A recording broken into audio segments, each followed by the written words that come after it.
Qendra spitalore Nën Tereza I ka dhënë me anë të një tenderi 5 miliard lek pagar bashkimit të kompanive Alco Impex dhe Agri Construction. Banorët e Elbasanit prej vitesh jetojnë në ajër të ndotur për shkak të fabrikës së prodhimit të asfalt betonit. Kjo fabrikë është në pronësi të Pëllumb Salillarit. Sonda sovjetike Cosmos 482 në orbit që nga viti 1972 pritet të hyjë në atmosferën e tokës ditën e sotme me rrezik potencial për rënje në zona të banuara. Zonja dhe zotrinj, përshëndetje dhe mirë se vini në edicionin informativ këtu në TV Dheu. Qendra spitalore Nën Tereza I ka dhënë me anë të një tenderi 5 miliard lek me të vëshë bashkimit të kompanive Alco Impex dhe Agri Construction. Tenderi është shënuar me flamur të kuq për skualifikim të 11 operatorëve konkurrues në garë dhe skualifikimin e ofertës më të ulët.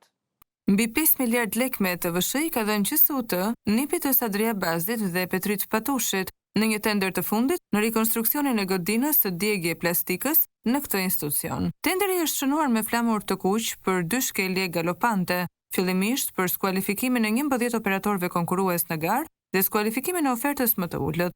Kontratat të tilla hartohen me specifikime teknike të stisura për një fitues, e në këtë rast, shkeljet parimi bazë I prokurimeve publike për minimizimin e kostove nga buxheti I shtetit. Bashkimi I Alco Impex të Arbëra Bazit dhe Agri Construction të Petrit Patushit ka ofruar një nga ofertat më të larta në garë dhe është shpallur fituese nga autoriteti kontraktor, pavarësisht se kompanitë të tjera kanë ofruar 4.4, 3.9 apo edhe 3.5 miliard lek për të kryer punimet.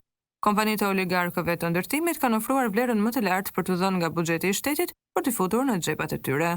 Kompanitë e tjera janë skualifikuar sepse nuk kanë pasur pezë betonues apo për mungesë certifikatash autorizimi të distributorëve për pajisjet e përdorura nga kompanitë pjesëmarrëse në tender.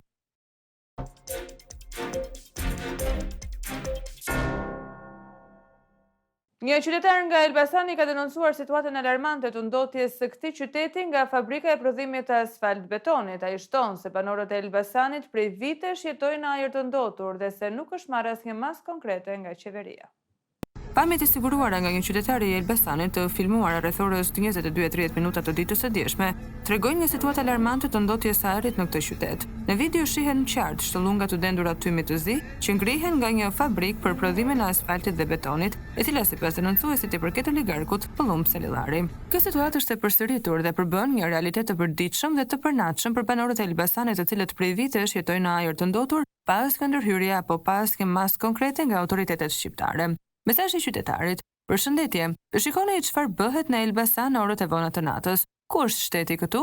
Apo ka hall vetëm të sigurojë sa më shumë vota? Dhe çdo me ja ditë për popullin e shkret që po e helmon dita ditës. Salillari ka sjell një fabrikë për prodhimin e asfalt betonit. Ndotja e ajrit në Elbasan vijon prej vitesh edhe është bërë një rrezik I përhershëm për shëndetin e banorëve, por autoritetet vijojnë të heshtin. Një tjetër rast I dyshuar I shitblerjes së votave është denoncuar në Maqellar, ku dyshohet për përfshirjen e kandidatit të Partisë Socialiste Agron Malaj, edhe një zyrtar tjetër I lartë vendor. Një tjetër rast I dyshuar për shitblerje votash është denoncuar mbrëmjen e së premtes pranë redaksis tonë, vetëm një ditë para zgjedhjeve parlamentare të 11 majit. Ngjarja ka ndodhur pranë zyrave elektorale të Partisë Socialiste në Maqellar. Sipas qytetarit që ka dërguar pamjet, brenda në automitin e ndaluar me xhama të zlin, dyshohet se ndodhet kandidati I PS-s për deputet Agron Malaj dhe një zyrtar I lartë me postë drejtor në qarkun e Dibrës.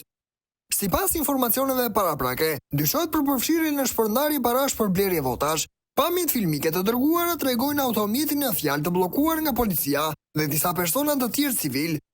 Sipas denoncuesit, mes tyre ndodhen edhe 4 kandidat për deputet të Partisë Demokratike, të cilët ndodhen aty për të monitoruar situatën, se si do trajtohet rasti. Megjithatë, në momentin e filmimit, prokuroria ende nuk kishte mbritur në vendngjarje për të kryer verifikimet përkatëse. Sipas dëshmitarit, pranë shtabit të Partisë Socialiste ndodhen të gjithë drejtorët rajonal të institucioneve si ujësierësi dhe spitali, të cilët janë aktualisht izoluar nga policia. Situata ka vijuar kështu deri pas mesnate, por pritet një reagim I autoriteteve për sqaruar nëse kemi të bëjmë me një rast të vërtet të shitblerjes së votës apo jo. Redaksia jonë do të ndjek nga afër zhvillimet dhe do t'ju informoj për çdo detaj të ri. Administratori i njësisë vendresh në Skrapar, Nebi Dervishi, është denoncuar nga banorët për neglizhencë në detyrë dhe përfshirje në aktivitete të paligjshme si bixhozi gjatë orarit të punës. Ai akuzohet gjithashtu për ushtrim presioni mbi qytetarët për votën ndaj Partisë Socialiste. Një denoncim i rëndësishëm ka mbritur së fundmi pra redaksis tonë në lidhje me shtetasin Nebi Dervishi, i cili ushtron funksionin e administratorit të njësisë administrative vendresh në bashkinë Skrapar. Banorët e akuzojnë Dervishin për neglizhencë të detyrës së tij dhe mungesë aktivizimi në dëgjimin dhe zgjidhjen e problematikave të komunitetit.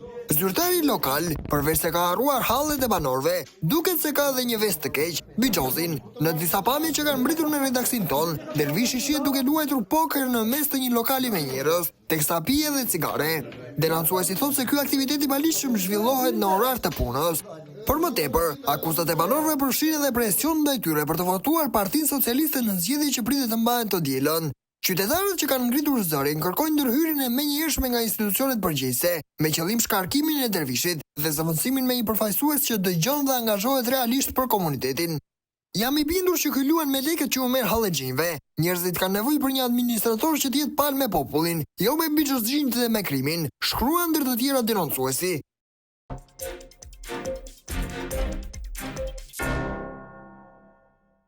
Sonda sovjetike Cosmos 482 në orbit nga viti 1972 pritet të hyjë në atmosferën e tokës ditën e sotme, me rrezik potencial për të rënë në zona të banuara, përfshirë edhe Shqipërinë.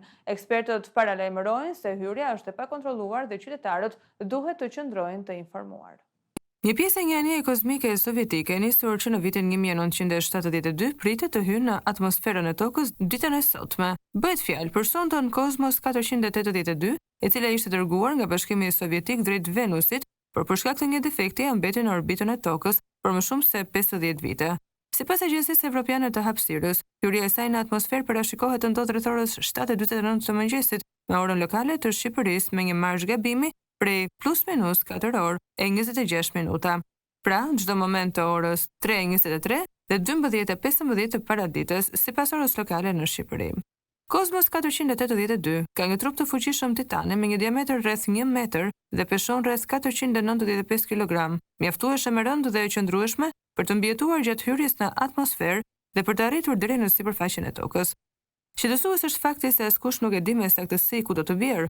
Zona e mundshme për rënje përfshin një brez të gjerë të tokës mes 52 gradë gjerësi veriore dhe 52 gradë gjerësi jugore, duke përfshirë pjesën e Europës, përfshirë edhe Shqipërinë, SBA-n, Amerikën Latine, Afrikën, Australinë dhe shumë vende të tjera. Ekspertët thonë se me që 71% e tokës është mbuluar me ujë, gjasat më të mëdha janë që sonda të bjerë në det ose në oqean. Megjithatë, rënja në një zonë të banuar nuk përjashtohet plotësisht.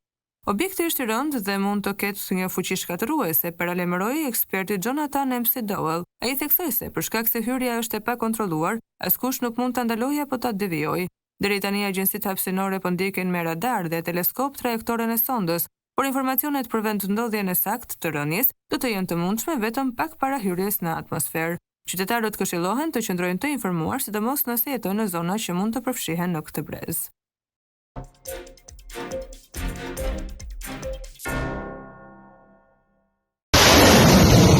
Përplasja mes dy fuqive bërthamore të Indisë dhe Pakistanit po përshkallëzohet ndjeshëm. Mbrëmjen e së premtes, shpërthime të fuqishme u dëgjuan në Kashmirin indian dhe në qytetin Sikh të Amritsarrit. Ushtria indiane deklaroi se ka rryzuar dronë atë që po konsiderohet si përballja më e ashpër mes palëve në afro 30 vite. Qyteti i Emus u zhyt në errësirë për natën e 2 të radhës, ndërsa u raportuan 10 shpërthime pranë aeroportit të Srinagarit dhe mbi 12 zona të tjera në rajonin e kontestuar. Ushtria indiane pretendon se Pakistani përdori dronë turq për të goditur 36 objektiva në perëndim dhe veri perëndim të Indisë. Si kundërpërgjigje, India lëshoi dronë mbi objektivat në Pakistan, duke shkatëruar një sistem mbrojtës ajror. Qeveria e Pakistanit mohon çdo akuzë dhe i cilëson pretendimet e Indisë të pavërteta dhe të manipuluara. Nga ana tjetër, autoritetet në Kashmirin pakistanez raportojnë se 5 civil, përfshirë një foshnjë, janë vrarë dhe 29 të tjerë janë plagosur nga predha që vinin nga India.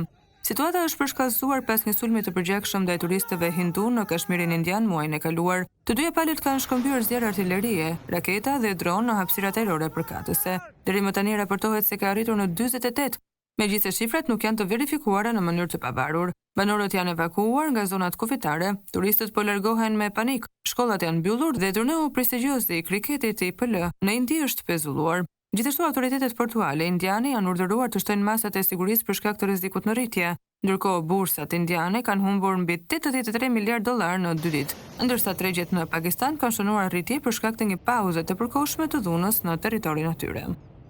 Zonja dhe zotrinj, ka qenë kjo gjithçka e përgatitur për këtë edicion informativ. Ju falenderojmë për vëmendjen tuaj. Bashkë me Nuta Kopshi.